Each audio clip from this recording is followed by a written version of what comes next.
Bonjour à tous, c'est Maxence Rigotier de blogcoursapied.com. Aujourd'hui, je suis actuellement à Paris avec la diététicienne Virginie Dubois. Tu es diététicienne sur Paris, également tu as déjà fait des apparitions sur M6 et plus particulièrement dans l'émission E égale M6. Donc je vais laisser un petit peu Virginie se présenter et ensuite je vais lui poser des questions par rapport à l'alimentation du sportif et comment perdre du poids. Salut Virginie. Bonjour. Donc oui, diététicienne, je travaille en libéral maintenant depuis plusieurs années, à Nation donc précisément. Je suis également enseignante, donc je suis jury pour l'obtention du diplôme de diététicien et j'enseigne à l'université de Créteil. Voilà. Je vois pendant les consultations plusieurs genres de patients, notamment des sportifs, bien évidemment, plus particulièrement d'ailleurs des sportifs de course à pied et marathoniens. Et puis, je suis des patients aussi avec des maladies type diabète, hypercholestérolémie, insuffisance rénale, etc. D'accord.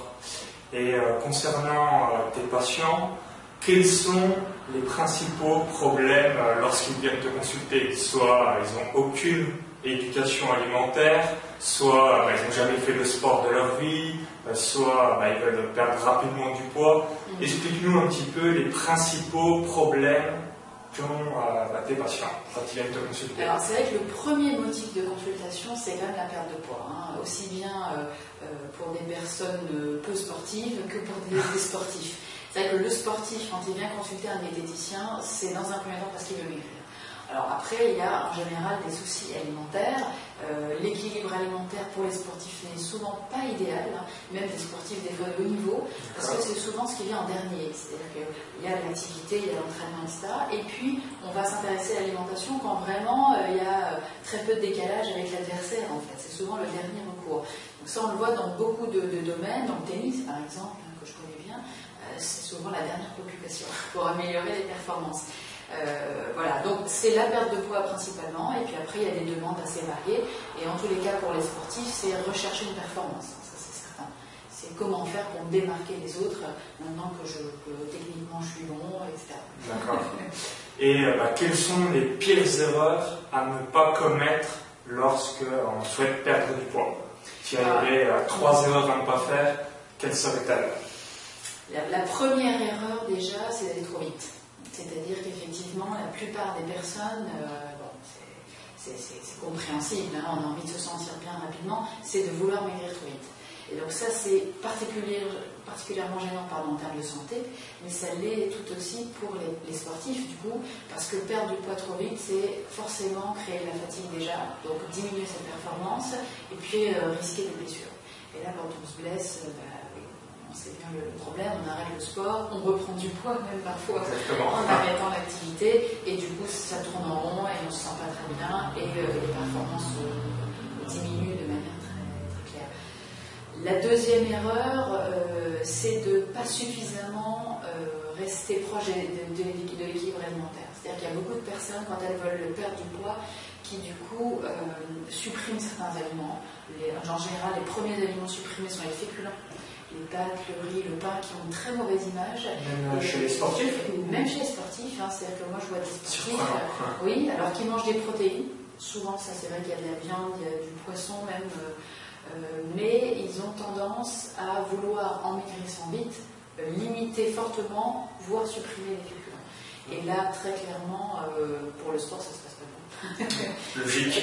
Et surtout pour la course à pied, parce que c'est quand même la réserve d'énergie principale pour le muscle, que de manger des glucides, de faire du glycogène et d'être en forme. Et après, la troisième erreur, c'est d'abandonner trop vite, en fait. C'est de ne pas être patient. Donc, pas maigrir trop vite, ça c'est quand même prioritaire, mais savoir aussi, du coup, modifier son comportement alimentaire dans le temps. Pas vouloir tout faire tout de suite. C'est-à-dire qu'il y a des personnes qui vont dire voilà, je fais telle erreur, etc.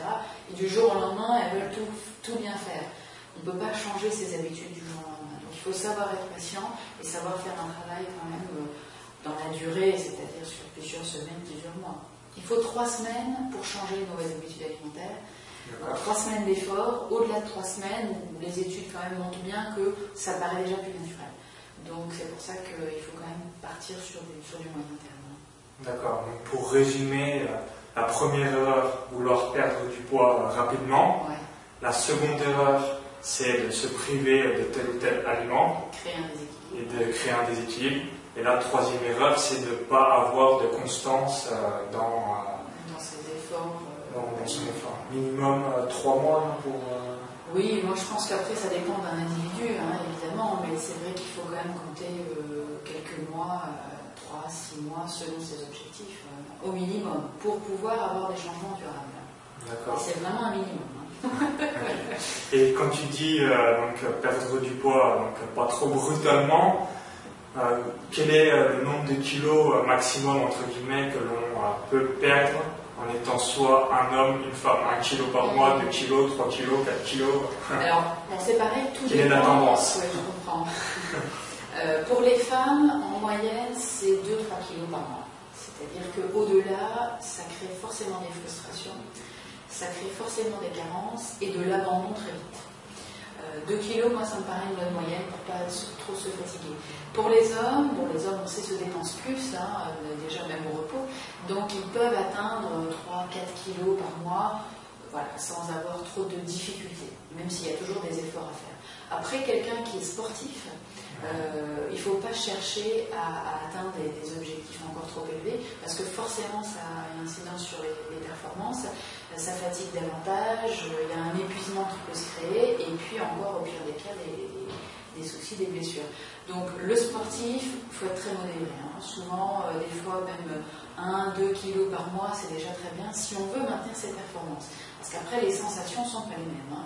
Alors pour la course à pied, en général, ce sont les meilleures sensations quand on fait. Si on prend des sports techniques, une simple variation de poids de 2-3 kilos, ça change beaucoup. Le golf, par exemple, quand un individu perd 5 kilos l'hiver, par exemple, entre 2 saisons, c'est plus les mêmes ressentis, hein. Donc voilà, il faut le prendre en compte dans ce projet, en tout cas. D'accord, il faut aller doucement. Aller doucement. 2 kilos par femme. Pour les femmes, 2 kilos en moyenne, 3 kilos pour un homme, ça reste relativement raisonnable si on veut le voir relativement rapidement quand même. D'accord. Et nous, en tant que coureurs de course à pied, hein, que ce soit de 10 km, semi-marathon, marathon, quelle est l'alimentation à adopter lorsque l'on est sportif et que l'on court de telle distance? Alors, quels sont les conseils que tu pourrais nous donner? Il y a plusieurs nutriments qui sont indispensables, hein. Les nutriments, ça va être protéines, lipides, glucides, et puis tous les autres nutriments qui n'apportent pas de calories, les vitamines, les minéraux. Tous ont un intérêt. Après, c'est vrai que s'il faut résumer, hein, brièvement, ça va être déjà des protéines. Les protéines, on le sait, c'est ce qui fait le muscle. Quand on fait du sport et quand on court, on détruit son muscle. Donc il faut obligatoirement des composants, donc des protéines qui vont lui permettre de se reconstruire. Voilà.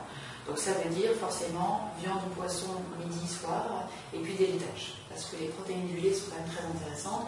Un laitage à chaque repas et des collations éventuellement avec laitage pour les protéines. Après, l'autre nutriment important, ce sont les glucides.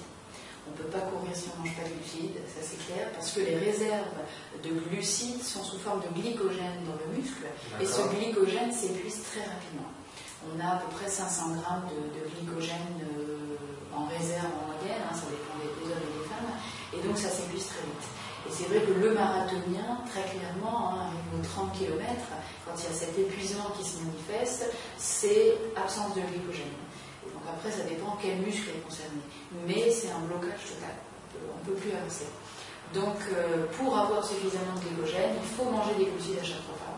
Et souvent, hein, on conseille aux marathoniens, la veille, avant le départ, d'avoir une bonne alimentation en glucides. Mais pour le sportif, c'est vrai qu'après, ça dépend de son objectif. Le 10 km, on ne prépare pas tout à fait pareil qu'un semi-marathon ou un marathon. Normalement, pour le marathonien ou pour le semi-marathon, ça se fait une semaine à l'avance, hein. Donc il y a 3 premiers jours où on mange de manière équilibrée, on s'entraîne, et puis il y a les 3-4 derniers jours où là, on limite l'entraînement, mais on augmente les glucides de manière importante, à hauteur de 60-70% de ses besoins à un grand maximum, pour créer des bons stocks de glycogène et pouvoir limiter l'épuisement au moment de la course. D'accord. Voilà, ça c'est la base, hein. C'est vraiment la base. Et là, je rebondis sur tes propos. Tu évoquais à partir du 30e kilomètre, c'est le moment où on a ce qu'on appelle le mur du marathon. On a le gros coup de barre. Et il y a beaucoup donc de marques qui fabriquent des barres énergétiques, des boissons, des gels. Qu'en penses-tu? Est-ce que c'est seulement du marketing ou il y a vraiment une utilité pour le coureur? Alors, c'est vrai que bon, il y a quand même un aspect marketing, il faut pas le nier.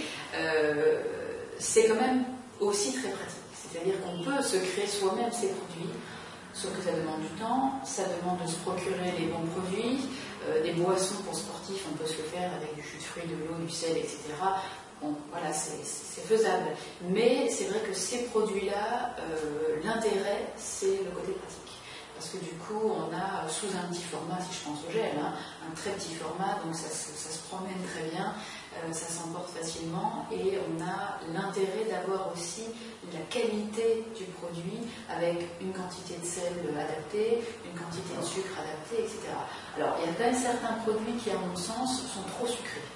Et du coup, apportent trop de sucre d'un seul coup à l'organisme et créent après des hypoglycémies. Donc je pense que parmi ces produits, il faut quand même arriver à bien lire les étiquetages et à voir ce qui correspond. La dose de sucre n'est pas la même, par exemple, selon la quantité d'eau qu'on va absorber, selon la température extérieure. Et l'hydratation est différente et l'apport de sucre doit être différent aussi. Donc voilà, moi je pense que ces produits sont bien, pratiques, mais il faut savoir les utiliser. C'est là où ça peut être difficile et je pense qu'il faut voir le problème au cas par cas. D'accord, en gros, il faut déjà faire un test avant sur soi-même plusieurs fois. Le jour de la compétition, aller je teste un nouveau gel et là, on a les problèmes que tu as évoqués. Tout à fait. Il faut, dans son entraînement, il faut prévoir ce genre de produit. Et si il y avait un aliment que tu conseillerais aux sportifs, quel serait-elle? Est-ce qu'il y a un aliment spécifique en tant que coureur qui est indispensable pour pouvoir faire souvent des entraînements, pour être en bonne santé, etc. Comme je parlais des glucides, bon, c'est difficile de cibler un aliment, mais c'est certain, alors c'est très caricatural, hein, mais c'est vrai qu'on va revenir sur des féculents et notamment sur les pâtes. Les pâtes, parce que bon, déjà c'est un aliment qui est très facile à consommer, qu'on peut consommer sans mettre forcément trop de sauce, trop de graisse, etc., même s'il y a possibilité de le faire quand même. Mais c'est un aliment qui se consomme facilement dans des grandes quantités. Moi je vois beaucoup plus de sportifs manger des belles assiettes de pâtes, on ne mangerait peut-être pas des grosses assiettes de riz par exemple, ou de purée. Donc on sait que les pâtes ça se consomme assez bien et c'est indispensable. Même si on pourrait remplacer les pâtes par d'autres aliments pour voir qu'on a évidemment. D'accord, donc si... Pour jouer le jeu, je dirais les pâtes. Si un jour vous ne savez pas quoi cuisiner, les pâtes c'est parfait. Pour le coureur, oui. Et également, est-ce que tu sais un petit peu entre quelqu'un qui a une alimentation désastreuse, qui mange pizza, des Kit Kat, etc., un coureur, et quelqu'un qui a une excellente hygiène de vie, qui mange bien équilibré, qui a un bon sommeil, etc. Est-ce que tu sais un petit peu la différence de performance qu'il peut avoir entre quelqu'un, j'en ai rien à faire, et quelqu'un qui est exceptionnel sur le plan d'hygiène de vie? C'est difficile comme question. Tu sais pas, bon, je pourrais pas dire concrètement les différences que ça va faire, je dirais en termes de résultats. Déjà, ça varie d'un individu à l'autre, la capacité physique est très importante aussi, la capacité mentale est très importante parce que le coureur de 10 km le ressent pas trop, mais le marathonien c'est très évident, c'est que le mental doit être très fort aussi. Donc, quelqu'un qui mange mal mais qui a un bon mental et qui va se maintenir motivé jusqu'au bout, peut-être va l'emporter sur quelqu'un qui mange très bien mais qui est un peu plus faible mentalement. Donc voilà, c'est très délicat comme question. Ce qui est certain en tout cas, c'est que la personne qui mange mal part, à mon avis, donc, sur la ligne de départ, part avec un désavantage. Si elle mange très gras, très sucré, des bonbons, voilà, vraiment le pire possible. Des chocolats, des bonbons, déjà elle va partir avec une digestion qui est en train de se faire, donc une lourdeur, ça va la ralentir, le sang va avoir du mal à bien être au niveau des muscles, et puis il y a des risques de vomissement, il y a des risques de diarrhée qui vont forcément des fois contraindre à arrêter les courses. Et ça, quelqu'un qui mange et qui va courir après, c'est très net. On ne peut pas tenir même 10 km, ça paraît insurmontable, parce qu'on est gêné, on a des nausées, etc. Donc c'est sûr qu'un équilibre alimentaire adéquat, ça permettra de mettre tous les moyens de son côté pour faire des performances selon ses objectifs. D'accord. Et est-ce que ça peut entraîner à la blessure d'avoir une mauvaise alimentation? Oui, alors ça c'est certain. La plus grosse carence qu'on retrouve chez les sportifs, c'est souvent la carence en fer. Et donc la carence en fer crée de la fatigue très clairement, une mauvaise attention, et donc en course à pied, la blessure est très, très facile. Bon, ça dépend aussi où on court, mais c'est clair que des carences de fer, des carences en protéines, ça affaiblit le muscle et ça peut créer des blessures rapidement. D'accord. Donc si vous vous blessez, des fois posez-vous la question, est-ce que mon alimentation est bonne ou non? Tout à fait. Ça, c'est quand même une des premières questions à se poser. Et encore une fois, pour revenir sur une question précédente, c'est vrai qu'il y a des patients qui, en voulant maigrir, font trop de sport et se blessent. Parce que du coup, ils mangent très peu d'énergie. J'ai vu des femmes manger 1200 calories par jour et courir tous les jours 1h30 ou 2 heures. Et donc, par repas ou juste par jour 1200 calories? Par jour. C'est faible. Ah oui, c'est très faible. Très très faible. Donc elles mangeaient presque rien finalement. Elles allaient courir 2 heures par jour. Alors elles étaient épuisées, dépressives, pas bien. Et puis au bout d'1 ou 2 mois, il y a une blessure qui est arrivée. Donc voilà, là il faut faire particulièrement attention. C'est quand même très dangereux de vouloir maigrir encore une fois trop vite et vouloir maintenir une activité physique importante. D'accord. Donc là je rebondis sur tes propos. Quel est le nombre de calories que l'on doit logiquement manger petit déjeuner, déjeuner et dîner pour une personne, normale et 2 sportive? Alors, est-ce qu'il faut manger plus si on est sportif ou non? Oui, alors c'est vrai que les besoins énergétiques, caloriques, puisqu'on parle souvent des calories, augmentent effectivement selon l'activité physique.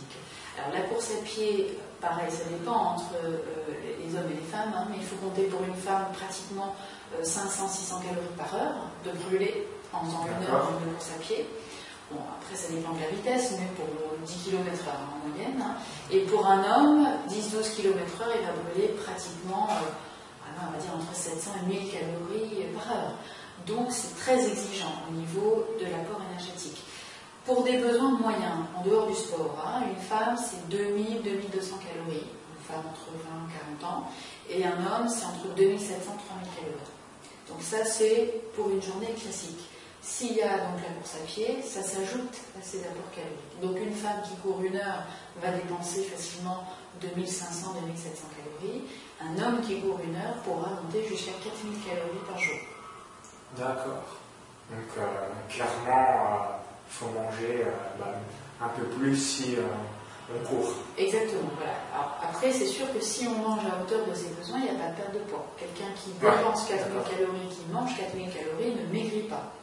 Tout dépend si vous recherchez la performance ou la perte de poids. Voilà. Quelqu'un qui veut maigrir, il faut créer un déficit.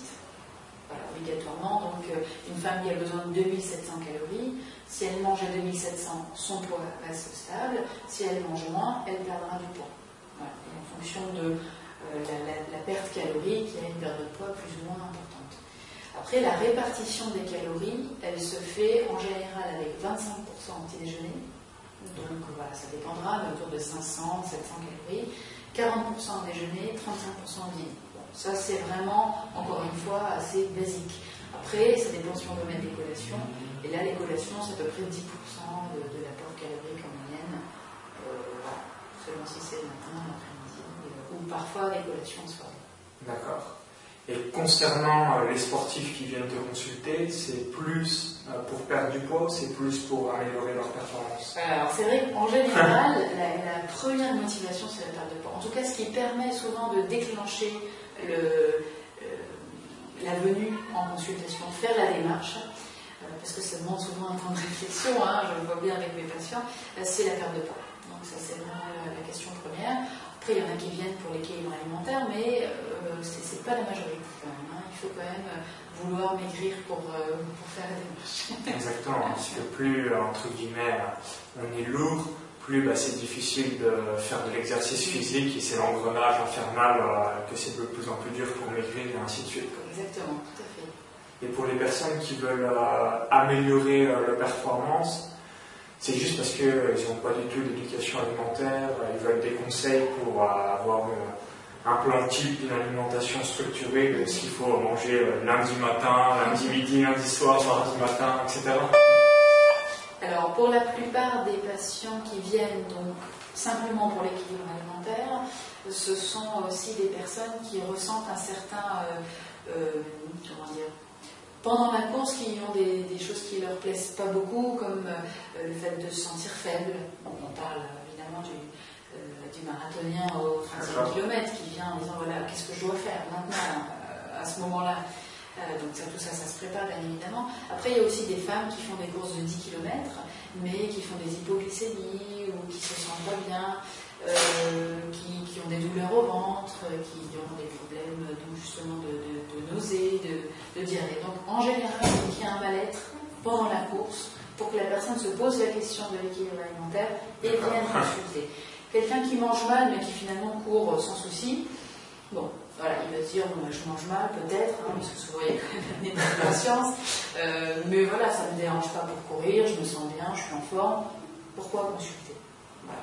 Ça c'est du coup, ce genre de personnes, c'est pas le plus grand nombre. Alors bon, je pense qu'il y aurait toujours un intérêt à refaire un point, même ne serait-ce qu'un bilan sur ce qu'on mange, ce qu'il faudrait manger pour toujours pouvoir faire mieux, mais les personnes se posent la question. C'est dommage, mais c'est comme la médecine. Il y a un célèbre dicton mieux vaut prévenir que guérir, mais malheureusement l'être humain on est comme ça, c'est après la blessure qu'on se pose des questions, on se dit bon, il faut que j'aille consulter soit un médecin, il faut que j'aille consulter une nutritionniste, un diététicien, etc. Alors que le mieux c'est d'être préventif, de faire des tests et ensuite logiquement on diminue sa malchance d'avoir un problème quelconque. Tout à fait, exactement. Ok, en tout cas, merci pour cette courte interview. Merci à toi. Si elle vous a plu, partagez-la sur Facebook ou Twitter. N'hésitez pas, si vous êtes sur Paris, donc, à consulter Virginie si vous avez des problèmes alimentaires ou si vous avez besoin de conseils en nutrition. Je pense que tu feras avec plaisir. Oui, il n'y a pas de problème. Donc pour ma part, je vous dis à bientôt pour de nouvelles vidéos de course à pied. Bye!